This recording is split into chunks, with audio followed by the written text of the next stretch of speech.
My friend Wayne, right? Like, our relationship, he's probably one of my longest standing friends. And he's in that position because he's uncompromisingly him. Like, uncompromisingly him. So, like, if you come to him with something, he will tell you what he feels about it, irrespective of what you feel about it.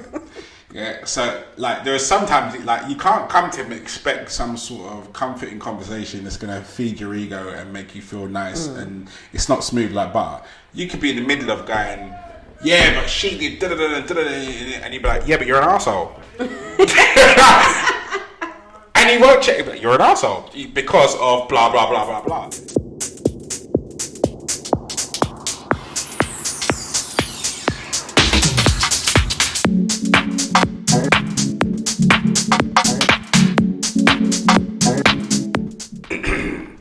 Good morning, good evening, good afternoon, whatever it is, wherever you are. Welcome back to the Couple School Podcast. I'm joined, as always, by the lady of self-love herself, Charmaine Lawrence. Hello, guys. How are you doing? Hope you're well. Go on. So it's not even that bad. I'm just going to read this out. So, my family and I are very tight and tell each other everything. I often talk through relationship challenges with my brother in particular, as he usually offers a fresh perspective. My husband and his family are not close at all, and he hates it to the point where at our last family function, he squared up to my brother, telling him to mind his business because my brother let slip that I had talked to him about an issue that I was having in my marriage. Surely I should be able to speak to my own family about our issues, shouldn't I? Oh, Lord. Hey, Do you know it's the something? Mitchells. This is actually like, okay, so one of my brothers I am very close to, like I'm talking twin-like. Yeah. And we discuss everything. Like, everything? Yeah, pretty much everything. Okay. Like, literally, like pretty much everything. So, there are certain things in my relationship that I don't give him full details of, but I may skirt around what his opinion would be on that particular topic, kind of thing. And okay. And then he will give his opinion or blah, blah, blah. Or sometimes I'll be like, so what do you think about da da da da da da? And he will have his opinion. I know he knows it's me asking his opinion on something, either because it's my situation or a situation that I might be talking about on the couple school or whatever.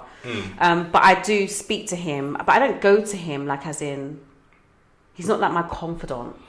But sometimes when I want a male perspective, I will go to him. But I wouldn't be like, oh, you know, I've got this problem with my relationship and da-da-da-da-da and blah, blah, blah, blah. And for him to be involved in that. But I do like having a male perspective on situations before I blow up about a situation. Okay, here's my question. Are you involved in the situation because you've been asked for advice or an opinion? Does that make you involved? Does that give you any rights past that opinion that you're given at that moment in time? No, and at no point should my brother be bringing anything that we discuss to my husband or partner. Like it's that you are my venting person. You're the person I vent to. You're the person that I go, okay, am I going mad? Do I have anything? And my brother is really good at basically letting me know that this is all in your female brain. Just stop. It's not that. And there's other things he will say, okay, I see your point on that bit, blah, blah, blah, blah. But it would not be his place, regardless of whether I speak to him or ask him advice or ask him for opinion. I don't believe it's his place to then go and have a conversation with my partner about, well, you know what, she did mention to me that da-da-da-da-da-da. Yeah, that's a bit awkward. To me, I'm like, that's not your space to do that. And if you think that's your space to do that, then I can't no longer come to you. I think that's a no-go area. I only have one opinion on this because I am for quite a few people, that person that someone comes along to talk to ask, what do you think about this or what do you think about that? I would never think it was my place to have a continued conversation from something that had been said to me in confidence with the person in question. I would be, or not even would be, I am always very tactful about how conversations are handled to ensure that the other person that is involved in said equation that's being discussed or asked for an opinion on is nowhere in earshot, or could possibly overhear, and I certainly wouldn't be bringing a conversation to it because it's none of my business. That's my stance on it. You've asked for my opinion, which is as far as my affiliation in this situation goes. It's not my business to act on. Yeah. It's not my business to act on. It's not my business to retaliate on. It's not my business to defend. And that's the other thing. When you're being confided in, you have to remember that somebody's talking to you in confidence. So irrespective of what it is that they're saying, you can't then have an emotional response to that thing. Yeah. What if it's your sister though? What if it's your sister coming to you and she's telling you, he did this or he did that and I'm just not happy and blah, blah, blah, and whatever. What does that change? Does it change it? Does it change the dynamic? I think I think it does. And yeah, I think it does. I think if my sister came to me with anything that involved someone cheating on her or this, that and the other, I think that's probably my upper limit of containing said conversation. If you're talking about something physical, then I think my sister knows I'm not the person to talk to.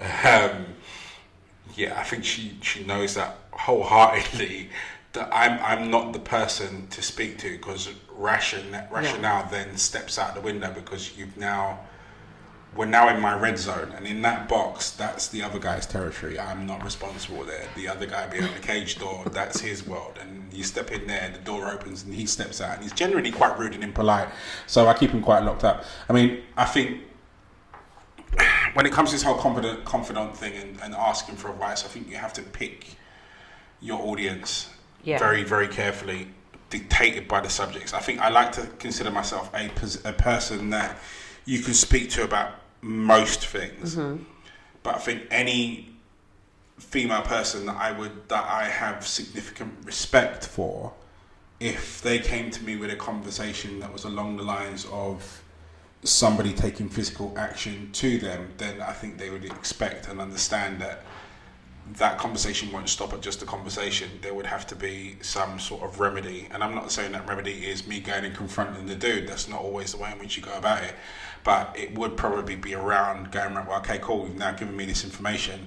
Now we need to work out how we get you safe. Or now we need to work out how we move you from space to space. And I don't mind standing in front of him because he's not likely to hit me, because I'm very likely to hit him back. So, I think there'd be that kind of conversation to be had there. Yeah, I think you also have to be careful about what things you divulge to people. Absolutely. About in your relationships. I think, I find that I'm also that person that people come to, but I also think that's because people know that I'm not generally a judgmental person, and I also look at different perspectives. You could tell me something, and I'd be like, okay, so from Karen's perspective, blah, blah, blah, blah, blah, blah. So I'm very good at not just taking the person's viewpoint in that moment and looking at it from the other perspective as well. So I think I tend to be that person for someone, but I also know that not many people can do that. Yeah. And not many people can look at things from different perspectives, and not many people are able to say to me, actually check yourself, you're wrong here, this makes no sense. My girl group chat, I've got a group chat where there's 4 of us, and they are kicking my behind every single time I come up with some nonsense. They will literally tell me, just stop it. They will tell me, just stop it. And so for me, that's what I'm saying. You have to be careful. You have to know the people that you can communicate with. And I've also had a friend that's basically said, you know what, I'm not in a position to really give you advice on this because I'm long-term single. And for me, what I perceive is acceptable in a relationship is based on me being a single. So I can't say that. So you should probably speak to someone that's in a relationship and that goes through that. And then I'm like, okay, cool. I go to my bestie and have the same conversation with my bestie. She's like, yeah, that's normal. Like, you know, sorry that you have to put up with this nonsense. Like, you know, the toilet seat is never going to be down. You're never going to be doing that. Yeah, but why can't you just put the toilet seat up? I don't get it. Like, equal opportunities. Come on. Whatever. But, you know, like, there's certain things that, like, you know, people like, and also I think that was really great for that friend to be able to say, actually, I don't think I'm going to be able to give you the advice, because I'm coming from a perspective where I'm like, that can't happen, that can't happen, that can't happen. But I'm not in a relationship. So in a relationship, I might think very differently. So maybe speak to somebody that's in the relationship. So I have learned over the years, pick your audience. To pick your audience. Who is the right person to speak to? Like, I go to my brother a lot because my brother's background is very similar to my partner's background. His experiences are very similar to my partner's experience. So I can always be like, you know, am I tripping? And he'll be like, yeah, you are. This, and whatever.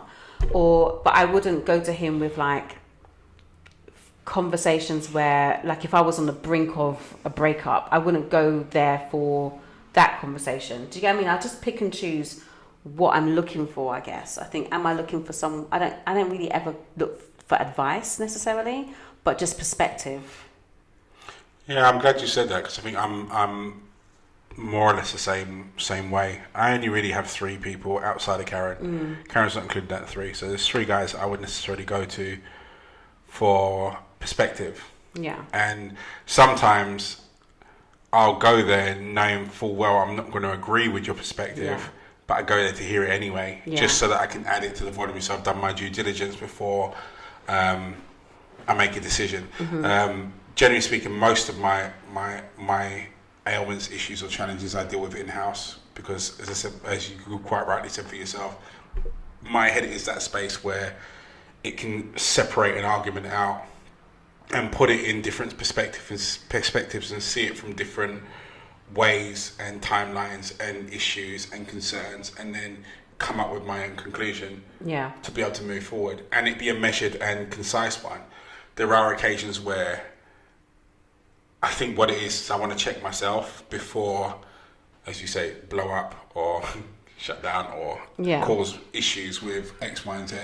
You want to, you know, ask for someone's opinion before you get to that stage, or perspective before you get to the stage. So definitely, I think in this particular instance here, when it comes to your family members, I think you have to be wary of the connections that they have to your life and also how they connect with your life. Now, if you know particularly that you've got a big brother that likes to be the big brother in every possible circumstance that there is, and therefore is really more interested in expressing dominance over a situation as opposed to understanding, and he's probably not the best person for you to go and speak to about any ailments or challenges or what have you that's going on in your relationship or life or otherwise. You know, particularly therefore if you've also got an auntie that just loves the drama and wants to live inside of a soap opera, like, she probably isn't the best person for you to go and speak to. You know, and also if you've got, and I don't have it fortunately, but I've come across people that do have families that are just eggs up, that that just want to be in everything in everybody's business and want to call family meetings about confidential conversations that have happened. And if you're in that kind of, you know, kind of Nora kind of world, then again, that's probably not the best. Yeah, it's not the best place to be airing your situations. Yeah. But I will say this as well, is that your other half needs to understand that people need to talk, you know, and they need to understand that their perspective is not always going to be the only perspective that you're allowed to draw on for a particular circumstance that's within the relationship.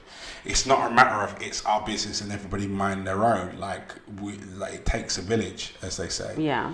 And so you have every right to consult somebody external to your relationship about your relationship. Yes, they must be respectful, as we're saying, about how they provide that advice stroke perspective, and not see it as their time to go all Highlander vigilante on them and confront them and make it about them. But you have the right to not be silent. Yeah, I agree. Like, I definitely feel like it's important to have conversations, but I think what is the most important thing is knowing, like what you said, is like, choosing the right people to speak to, and knowing what they're gonna do. I remember seeing something on social media where someone was saying, if you're gonna tell me anything negative about your man, I'm not gonna like him. I'm not gonna have the same outlook to him, or blah blah blah. And so for me, those are the people you don't talk to, because if there's a situation where, like, okay, me and him have had an argument about something, and I've shared that we've had that argument, and now you're holding a grudge on him, even though I'm no longer holding a grudge. I came to you perspective. Like, what do you think outside of this? And then basically you're now holding feelings like you're his woman. Like, I don't That's understand. not a friend. That's not a friend. Why are you so upset? Like, because he hurt your feelings. Okay, but we hurt each other's feelings. Everyone hurts people's feelings throughout life. That's just what it is. And in that moment when you're in disagreements, that happens. But that's why I think it's important to make sure you talk to the right people. That's why I say sometimes I do go to my brother for perspective, not on specific situations, just I kind of skirt around it. And then I've got my best friend who's been in a relationship for over 20 years and been married for, I don't know, I'll get it wrong, like something like 12, 13 years. So for me, like her perspective is very different to my single friends. She's like, she's like, come on, this is like ridiculous. a learned elder. She's like, okay, so you're in the worst 5 years. And I'm like, 5? 5 bad years? She's like, yeah, 5 out of 20 is great. Like, what?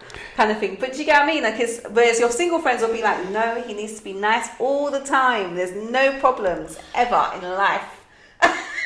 Did you see the interview with Michelle Obama?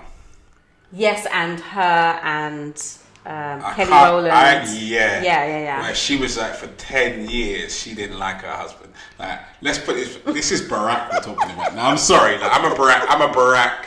Me too. I can't even call it a fan. I'm a Barack admirer. Like, I can't imagine anyone not liking this dude. For 10 years, but for 10 years, she said she didn't like her husband. And when she goes into it, it's trivial stuff. She's like, oh, you got time to golf? Well, I've got time. I mean, so like, and it really snaps you into perspective for your own relationships to understand that these little things that kick off can become massive things if you don't check them. And sometimes you're not capable of checking them because you're the one in the middle of that golfing situation. You need someone to be able to speak to. And if your other half doesn't understand that, then maybe, the question marks more over your other half than anything else. You can't, no one's an island. You can't do relationships by yourselves. That's why so many people in the world are struggling. They're actually with the right people, but even with the right people, with the wrong answers are capable. So you need advice, but you need advice from sound people. Yeah. Sound people, not people that are just looking for drama, that like the sound of their own voice. People that are of sound body and mind for the particular situation that you're in. Yeah. I'm glad you said that about you've got your married person. Because, and you know what, I don't care if people take it the wrong way.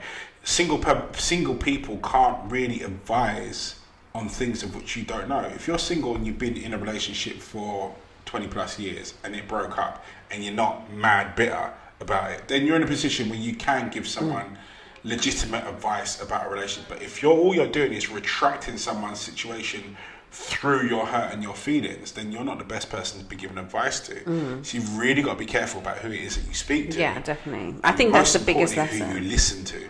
Yeah, I think that's the biggest lesson as well. But also, it's not just about people that have been in a long-term relationship, because we're big people now. Let's be real. If you could have been in a relationship from 15 to 25, that's a 10-year relationship, but now you ain't been in a relationship now until you're 40 from 25. So your standpoint of what a relationship was in a 10-year relationship is not going to be the same as mine. So I think it's really important. Like I said, I have a group of girlfriends that some of them are single, some of them are not, but they're very good at because they know I'm irrational sometimes. I'm not joking, I am irrational in the moment, and she's hot-headed. Even hubby knows that I'm irrational, so he knows I have to have a moment. Let me have my moment, And then I'll be like, I'm so sorry, kind of thing. Or I'll just go silent because I know in that moment I'm just thinking nonsense. And if I go to the girls, they will let me know very quickly, this is one of your irrational moments. Pull yourself together. And I'll pull myself together, and therefore it sounds like I'm coming to Babe with all this kind of, okay, I understand. That's because I either went for a walk. You've been checked. I went for a walk to cuss in my head, or I've gone to the girls and they've checked me, and then I can come correct. Do you get what I mean? But if you get me in that moment where I'm irrational, I make absolutely no sense at all. Right. It is venting.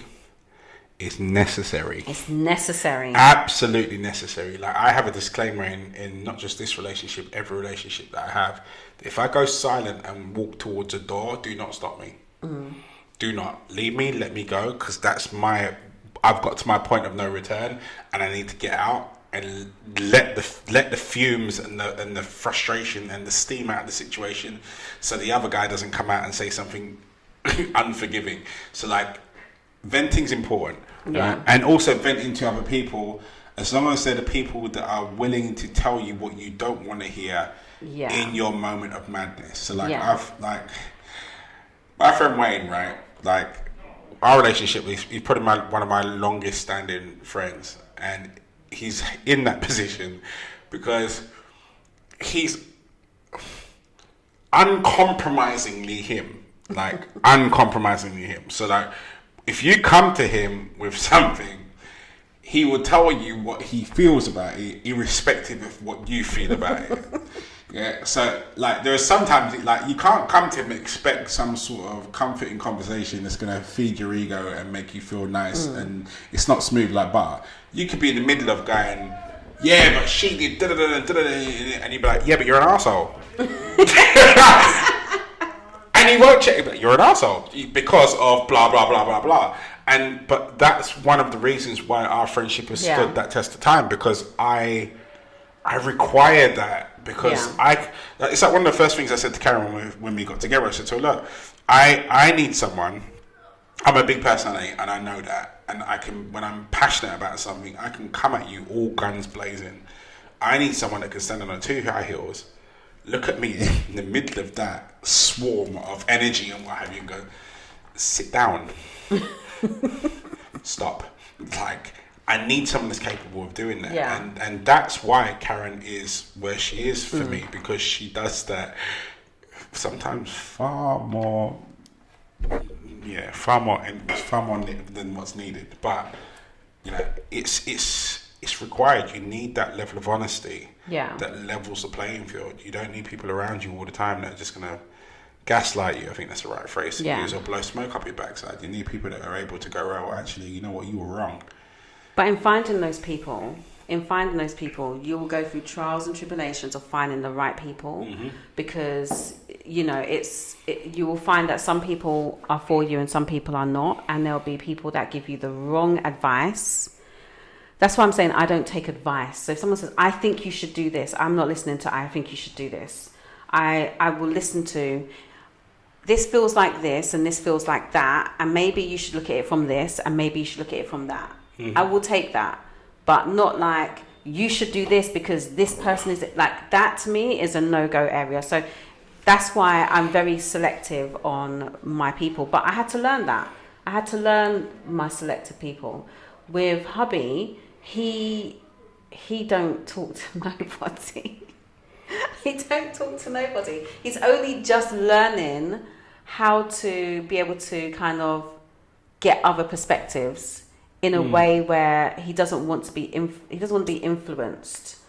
But I get what I mean? So for him, he's only just learning how to basically get the perspective rather than the advice. But at least he's learned. At least he's open to it. Yeah, because this never was a thing for him. Like, when you start opening up your mind to loads of different people, people come to you with their own opinions, laced with their own objectives. And that can be a scary place when people are trying to manipulate you, particularly at a point of hurt, to what they want you to do. Yeah. And that's why you have to be selective about who it is that you're confiding in, And the other thing I was going to say is that you need to remember that once you've selected that person or persons, whoever they are, you need to remember to give them that permission, to let them know that that's what they are to you, so that they know how to act. Because some people will hold their opinions back because they don't want to seem like the nosy person that's just gaslighting or just in it for the drama. Like, they don't want to seem like that. They genuinely care about you. They want to be there for you, and they want to give you advice or perspective, whichever it is that you're looking for, and they want to do that honestly. But they won't do that unless they know that you know that they're their person and they've been selected for that right. So if that person is that for you, then you need to let them know it and encourage them to do so. Yeah. But then be ready to take it on the nose when they give you their honest opinion and it's something you don't want to hear. Like, there's so many times that, like, I've come to him with something and I'm bruised with something. I'm like, and the answer you get from that guy is just not. It's at the time. It's like, you're like, God, why did I even talk to you in the first place? At the time. Afterwards, always upon reflection, you get where he's coming from and you understand, okay, right, well, it was just brutal, sometimes really brutal, honesty, but, you know.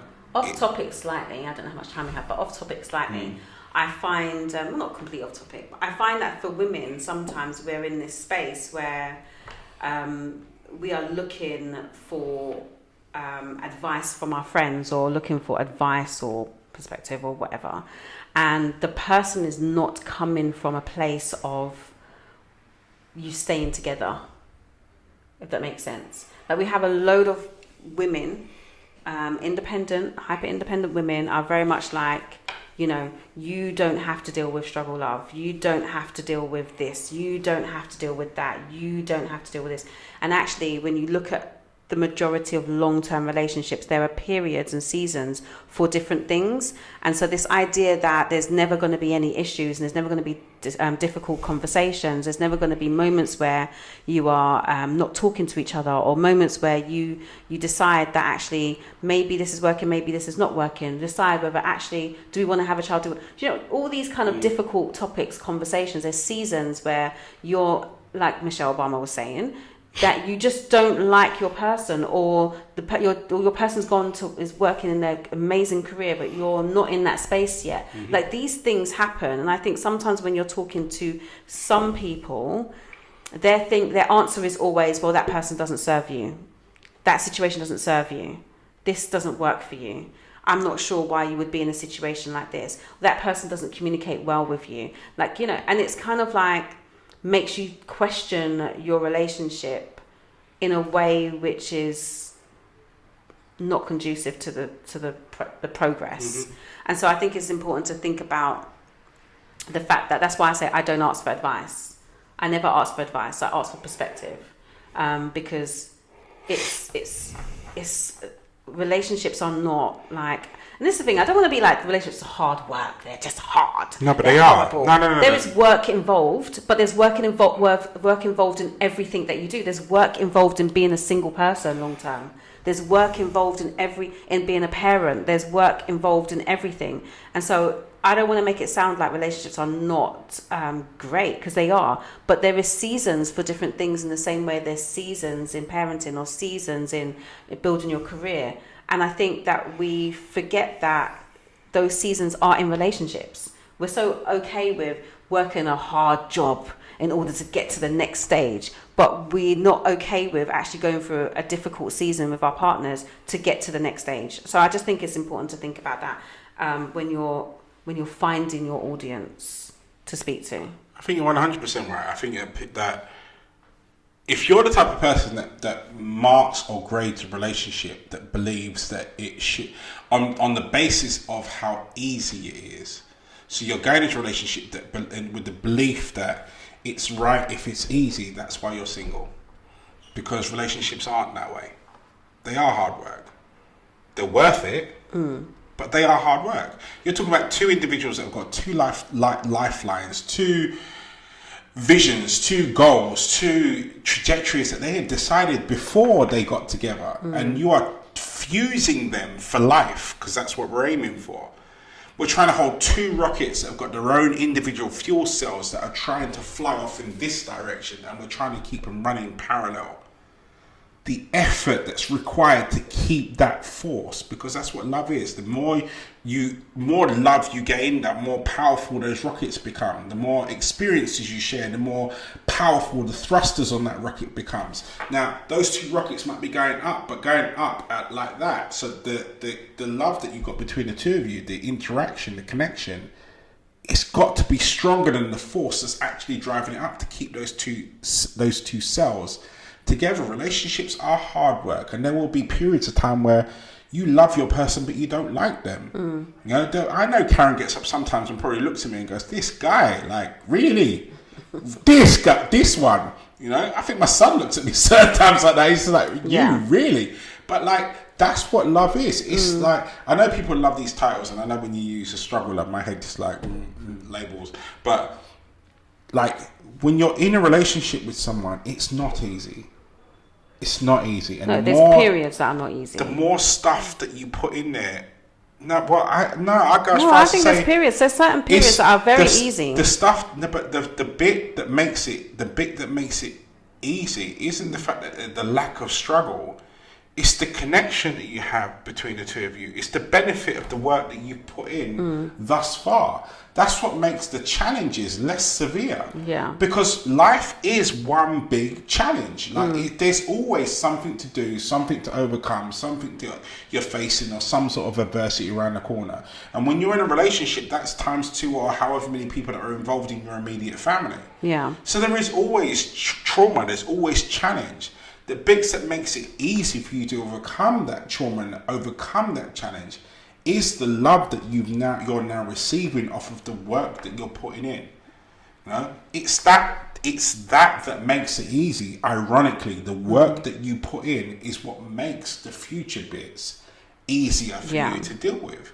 You know, if you're walking into a position, or let's say for argument's sake, I'm talking to single people out there, and you are routinely going from one relationship to the next, and it's not all quite working out. My question really would be is, how much work did you put in? Because if you're running away at the first sign of trouble, or the first sign of struggle, or the first sign of trauma, or the first sign of challenge, then maybe that's why. Well, you know, you're going to trigger some people with that, so I'm looking forward to couple school. It'd be interesting. Maybe that's why it's not happened. Because people don't like to hear that they have to go through any form of challenge or struggle in order to get to the relationship goals that they want. People don't want to hear that, because that's not what society is selling. Yeah, what society is selling is softness from beginning to end. I've been through a lot of relationships and a lot of stuff in my time, and I'm not even going to go into the ins and outs of it now, but there's a lot of it. And the bit that I've realised is that when you walk into a relationship and you decide that, you know what, I'm going to bear the marker of, if this is a sign that it's going to work, it's going to be easy. None of those relationships have ever gone anywhere, because troubles always, or trauma or challenges always come immediately around the corner. You know, as the second breath I've taken again, this is if it's easier, then it's okay. Yeah. Something's gone, it's not easy, so I've gone, it's not okay. You know, and I can wholeheartedly say, from like my marriage, that was 10 years long, my relationship with Karen, the relationship I've had with all of my kids' mums, and this and that, they've all been long-standing relationships. They've all been filled and fueled and charged with trauma, challenge, this and the other. Those are the relationships I've got all of my grounding from. Those are the relationships that I got all of my understanding from. Those are the relationships I got all of my rewards from. Those are the relationships where I got all of the good stuff from. The ones that were the fly-by-nights, the ones that didn't last, the ones that were just, you know, we're just here having fun, so to speak. I didn't get anything from there other than that instantaneous. I didn't get any understanding from it. I didn't get any long-term stuff from it. All I got was instantaneous, forget it in a heartbeat kind of stuff. So you have to accept, if you're going into a relationship and you want a relationship that is, you know, I hate to use it, those couple goals, kind of hashtags, all that sort of stuff. None of that came easy. And if you speak to any of these couples that have been together for 50, 60, 70 years, and they'll tell you, like, it's even 20 years. Yeah, they got to the stage of being able to finish each other's sentences by understanding how each other argue. And that's the easiest context or metaphor that I can put out there. Yeah. Conflict resolution. Exactly that. Anyway, That's the end of time. That's the end of time. Peace. Anyway, so if you haven't hit the subscribe button yet, please do so before you leave. It's down here somewhere, and then also the infamous bell of notifications is over there on the top hand there. We'll be back for couple school after school. Come for me if you want. I'm ready for you on Tuesday at 9 p.m. Come and share your stories, your woes, your challenges, your issues, and everything in between. But in the meantime, you guys stay strong, stay focused. Peace, guys. See you in the forwards.